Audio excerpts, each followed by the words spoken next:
Hello भाइयों, नमस्कार। स्वागत है सभी भाइयों का आपके अपने चैनल ब्राइट रिव्यू 2.0 में।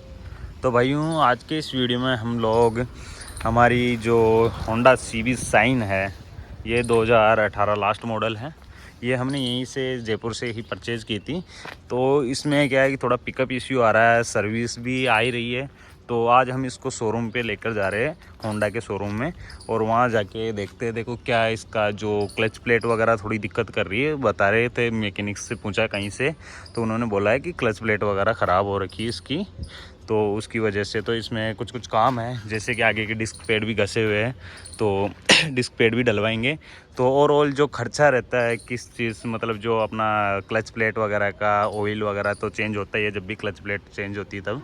तो सर्विस भी आ रही थी, तो मैं सोचा कि अभी करवा लेते हैं, तो ऑयल का जो अपना एक्स्ट्रा नहीं लगेगा कहीं बाद में। जैसे सर्विस के 10 दिन बाद में भी अपना अगर क्लच प्लेट डलवाएंगे तो उसके बाद में क्या है, थोड़ा सा उसमें अपने को ऑयल वापस नया डलवाना पड़ता है। तो गाइस, देखने में तो एक नंबर लग रही है कंडीशन गाड़ी की, लेकिन जब इसको चलाते हैं ना तो काफ़ी ज़्यादा दबती है भाई। मतलब पिकअप ही नहीं लेती जो साइन पिकअप लेना चाहिए ना। साइन का तो पिकअप आप लोग जानते होंगे, जिस भाई के पास साइन है इतना शानदार पिकअप रहता है साइन का तो, लेकिन ये इसमें पिकअप ही नहीं ले रही। पता नहीं क्या सिस्टम हो रखा है। और अंदर से थोड़ी सी यहाँ से आवाज़ भी आ रही है, ऊपर की साइड से टेपिट वगैरह में से। तो अभी तो बहुत ज़्यादा मतलब आवाज़ कर रही है। आवाज़ सुना देता हूँ आपको थोड़ा सी। देखो काफ़ी साइलेंट आवाज़ रहती है वैसे इंजन की, लेकिन यहाँ से टेपिट में से कुछ आवाज़ आ रही है इसके अंदर से। नॉर्मल सी आवाज़ आ रही है। अभी ये टेपिट की है या फिर इंजन वॉइस है, वो वहाँ जाके पता चलेगा। देखो वो बताते हैं मिस्त्री। तो बाकी तो आवाज़ तो देखो आप।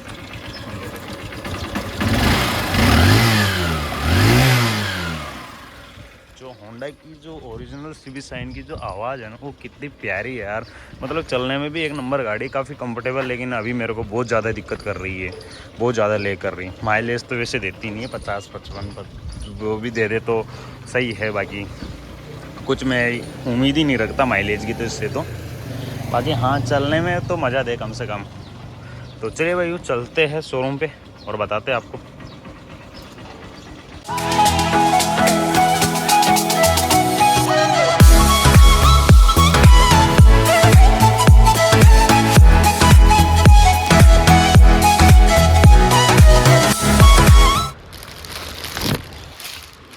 तो भाई लोगों, कल गाड़ी लेके गए थे शोरूम में, और उसके बाद में जो हुआ वो बहुत ही ज़्यादा कॉस्टली था।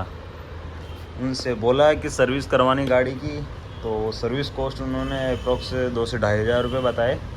मतलब ऑयल वगैरह सारा सिस्टम जो भी है, और क्लच प्लेट वगैरह और ये प्रेशर प्लेट वगैरह के लिए बोला तो 2-2,500 रुपये इसके बता दिए। पूरा जो भी खर्चा, लेबर चार्ज वगैरह सब लगा के कुल मिला के 4,000 के लमसम इन्होंने खर्चा बताया। तो फिर मैंने सोचा कि कहीं बाहर से ही करवा लेते हैं अपना जो इसका गाड़ी का क्लच प्लेट वगैरह का जो भी काम है। तो भाई जो भी सारे पार्ट्स आते हैं अपने क्लच के अंदर, जो क्लच असेंबली होती है पूरी, तो वो हम बाहर से ही जेन्युइन एसेसरीज लेके आए होंडा की, और हम बाहर ही करवाने वाले हैं काम। जो अपने साइड में जो बहुत से लेबर्स रहते हैं, वो अपने जान पहचान वाले हैं भैया, अच्छा काम करते हैं, तो उनसे ही डलवाने वाले हैं। और आपको रेट वगैरह मैं बता देता हूँ सब चीज़ों की, कि कितने कितने की अभी पड़ रही है करंटली 2023 के अंदर, क्या रेट चल रही है इन चीज़ों की। तो ये है अपना क्लच प्लेट। इसमें आपको 4 पीस मिलेंगे। इसकी प्राइस है आपके 573 रुपीज़ प्राइस बता रखी है। इसमें डिस्काउंट वगैरह मार के ये अपने 480 तक की मेरे को पड़ गई थी। ये क्लच प्लेट हो गई, और ये आपकी प्रेशर प्लेट हो गई। प्रेशर प्लेट का प्राइस 180 रुपये इस पर लिख रखा है, और 170 रुपये ये डिस्काउंट मार के हमारे को दी गई थी। होंडा का जेन्युइन पार्ट है, देख लो, पैकिंग वगैरह पूरी कंप्लीट है। और ये अपना जो अपना प्लेट क्लच प्रेशर प्लेट का जो हब आता है वो है, और एक ये अपना सेंटर हब। तो इसका प्राइस अपने आपको दिखाता हूँ। इसका प्राइस आपको 280 का पड़ेगा, और ये आपका 382 का। तो दोनों को ऐड करके फिर बाद में डिस्काउंट दिया जाता है। ये दोनों एक ही चीज़ आती है। तो दोनों को ऐड करके उसके बाद में डिस्काउंट दिया गया है, तो इसमें अपन को ये दोनों अपने 520 रुपये के पड़ गए थे। वैसे ये अपने 600 से अबाव जा रहे, 640 के लमसम इनकी प्राइस हो रही है। तो ये अपना क्लच का जो पूरा असेंबली है वो कंप्लीट हो गया है। उसके बाद में हम ऑयल डलवाने वाले हैं, सर्विस वगैरह भी इसी में करवाएंगे। ऑयल डलवाना ज़रूरी रहता है भाई, जब भी अपन क्लच प्लेट वगैरह कुछ भी डलवाते हैं गाड़ी के अंदर, तो क्लच प्लेट डलवाते टाइम अगर अपना ऑयल 10 दिन से ज़्यादा पुराना है तो ऑयल अपन को वापस रिन्यू डालना पड़ता है, रिन्यू करना पड़ता है। तो हमने ऑयल अपना कैस्ट्रॉल का चूज़ किया है। होंडा में होंडा वाले होंडा का ओरिजिनल डालते हैं, लेकिन मैं उसको सही नहीं मानता। चला के देख लिया, मैंने पहले भी चलाया था, उसमें इतना परफॉर्मेंस नहीं जितना अपने कैस्ट्रॉल के में है। हाँ, थोड़ा सा कैस्ट्रॉल अपने को क्या प्राइस में पड़ जाता है वो आपको बताता हूँ। 420 रुपीज़ इसमें MRP दे रखी है, और ये डिस्काउंट मार के हमारे को 350 रुपये में दे दिया था। उसके अंदर एक कूपन भी आया था, तो उन भैया ने कूपन को निकाल लिया और 10 रुपये हमारे को केस में दे दिए। उसके बाद में आगे की बात करते हैं। तो ये अपने फ्रंट के जो डिस्क पैड है वो अपने घिस गए थे, तो ये वाले अलग ही है, ये होंडा के नहीं है। बाकी टेक्लोन के ये अच्छे वाले हैं। इसकी प्राइस अपन को 180 के समथिंग पड़ी है गाइस। तो ये वाले लगवाने वाले, होंडा के ओरिजिनल थे नहीं उसके पास। और बाकी ये ठीक है अभी के लिए, तो फिर बाद में अगर कोई इश्यू होगा तो चेंज करवा लेंगे। तो ये जो भी सारी एसेसरीज़ है वो हमारे को टोटल 1800 रुपये की पड़ गई। उसमें से 10 रुपये का कूपन हमारे को वापस 10 रुपये केस में दिए थे, तो 1790 रुपये के सारे पार्ट्स वगैरह आ गए। उसके बाद में जो हमारा लेबर चार्ज वगैरह वो लगने वाला है, तो वो भैया से बात कर रखी है। 300 रुपये में वो हमारे सर्विस वगैरह भी कर देंगे। उसी के साथ में ये अपने क्लच प्लेट का असेंबली है जो भी सब सेट कर देंगे अच्छे तरीके से। तो करवाते हैं और बताते हैं आपको कि कैसे कैसे क्या काम होता है, उसके भी आपको थोड़े बहुत शॉर्ट्स दे दूँगा। तो इतना फ़र्क आता है गाइस, आप लोग देख पा रहे होंगे कि ये 1800 रुपये की जो सामान है इसको असेंबल करने में 300 रुपये लेगा। सर्विस वगैरह सारा चार्जेस वगैरह, ऑयल वगैरह अपन लेके आ गए, कुछ एक्स्ट्रा नहीं लगने वाला। कुल मिला के 2100 रुपये में अपना पूरा कंप्लीट काम हो रहा है गाइस, की सर्विस वगैरह से लेके हर चीज़। और ये शोरूम वाले भाई दबा के लूटते, दबा के। हम जयपुर में गए थे होंडा वालों के पास, और वो हमारे को क्लच प्लेट के बता रहा है कि 1800 रुपये की तो क्लच प्लेटें आएगी, क्लच प्लेटें और प्रेशर प्लेट है 1800 रुपये की। मैंने कहा सर प्राइस ही नहीं इतना, तो कब प्राइस मैं आपको बताऊंगा। मैंने कहा लिख के दे देना हमारे को, तो फिर बोला कि लिख के नहीं दे सकते। ऐसे ऐसे आदमी बैठे हैं भाई, दबा के लूट रहे, दबा के। और जाते कस्टमर लॉज में बिठा देते हैं कस्टमर्स को, और आराम से दबा के लूटते हैं पीछे के से। आराम से एसी चला के बिठा देते हैं और बेचारों के गरम गरम नोट निकलवाते हैं।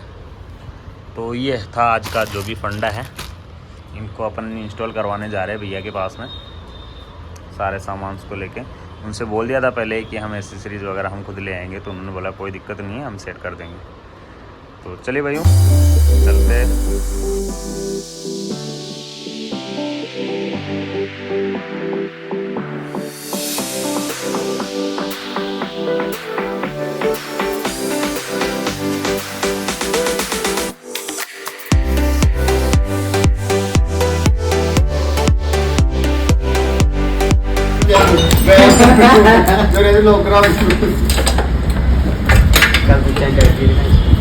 काल तो करवाई जो भाई ये क्लच असेंबली काल इसके अंदर सब इसी के अंदर है।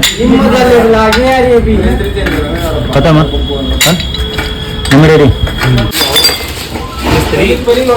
तो भाई ये पहले की क्लच प्लेटें हैं जो कि लोग बता रहे हैं।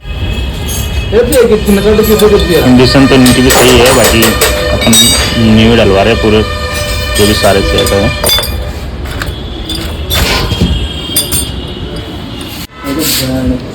ये है गाइस पूरी क्लच असेंबली। इसके अंदर आपको 4 तो क्लच प्लेट मिलेगी और 3 प्रेशर प्लेट लगी हुई है। कुछ इस तरह से पूरा सेट हो जाता है।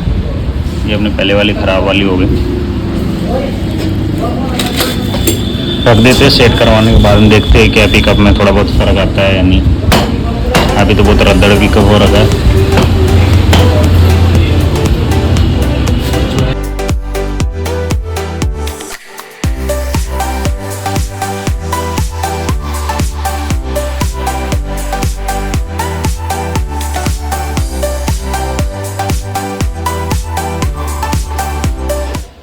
तो भाई अब सारा कंप्लीट है काम। क्लच प्लेट है, प्रेशर प्लेट है, क्लच हब, सेंटर हब सब कुछ डल चुका है। उसके बाद में अब डाल रहे हैं अपना ऑयल, जो कि अपन कैस्ट्रोल का लेके आए वो वाला ही डलवाएंगे। एक बार चला के देखते हैं क्या रिस्पॉन्स रहता है इसका। पहले यूज़ कर रखा है लेकिन अलग गाड़ी में यूज़ किया था। परफॉर्मेंस काफ़ी अच्छा है वैसे।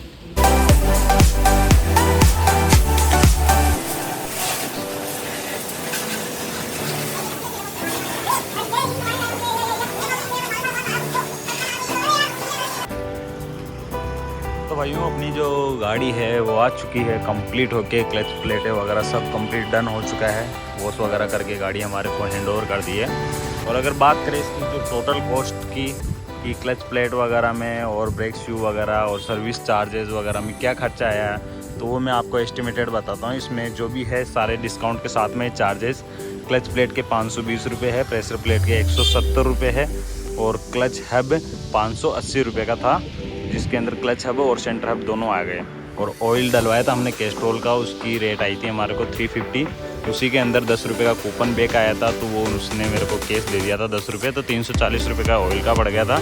और टोटल जो कॉस्टिंग है वो 1800 रुपये का हमारा जो एसेसरीज है उसका बिल बना। तो 1790 रुपये के लमसम हमारे जो भी पार्ट्स वगैरह था उसका हो गया। उसके बाद में जो सर्विस चार्जेस वगैरह है वो हमारे को 200 रुपये सर्विस कॉस्ट पड़ी। उसके बाद में जो क्लच प्लेट वगैरह उन्होंने सेट की उसका चार्जेस उन्होंने अलग लिया, 150 रुपये उसके अलग लग गए। और बाकी आगे के जो ब्रेक पैड्स है इसके अंदर जो लगा रखे ब्रेक पैड्स से पेड़ 180 रुपये के जो है वो ब्रेक पैड्स इसके छोटे ले गया था मैं, तो वो उसी ने दुकान वाले ने डाले, तो उसने 250 में डाले थे वो। उसका अलग चार्जेस वगैरह सब लगाना वगाना सब उसी के अंदर आ गया। तो कुल मिला के हमारा जो चार्जेस बैठा 1800 के अंदर 700 रुपये एक्स्ट्रा हमारे को देने पड़े। थोड़ा सा पीछे वाले टायर के जो रबड़ वगैरह है वो थोड़ा सा टूटा हुआ था, तो वो उसके अंदर कुछ बीडिंग वगैरह लगती वो टूटी हुई थी, तो वो उसने सेट किए थे। 100 रुपये के लमसम उसका चार्जेस था। तो टोटल कॉस्ट हमारे को पड़ गई थी क्लच प्लेट प्रेशर प्लेट के साथ में सर्विसिंग कॉस्ट वगैरह, तो 1800 रुपये ये, 700 रुपये वो, तो हमारे को 2500 रुपये के लमसम इसका टोटल बिल मिल गया है। और उसके बाद में जो गाड़ी की कंडीशन है गाइस वो काफ़ी अच्छी हो गई है। मतलब गाड़ी काफ़ी शानदार पिकअप लेने लग गई है। इंजन का जो साउंड है वो भी काफ़ी हद तक चेंज हो गया है, बिल्कुल साइलेंट आवाज़ आ रही। पहले थोड़ा सा आवाज़ में लेग होता था, जैसे अपन एक्सीलेटर देते थे उसमें भी लेग होता था, तो वो काफ़ी सही हो गया। उसके बाद में अभी तो लपक आना बाकी। जैसे ही ये जो क्लच प्लेट है वो अच्छे से सेट हो जाएगी, 1-2 दिन में चलाऊँगा, उसके बाद में इसका पिकअप है वो नेक्स्ट लेवल हो जाना है। जैसा कि आप लोगों को मालूम ही होगा शाइन का पिकअप वैसे भी सबसे बेस्ट है। तो चलिए भाई वीडियो अच्छी लगी हो तो लाइक कमेंट शेयर कर देना। तो चलिए भाई मिलते हैं इसकी नेक्स्ट वीडियो में, तब तक के लिए जय हिंद जय भारत।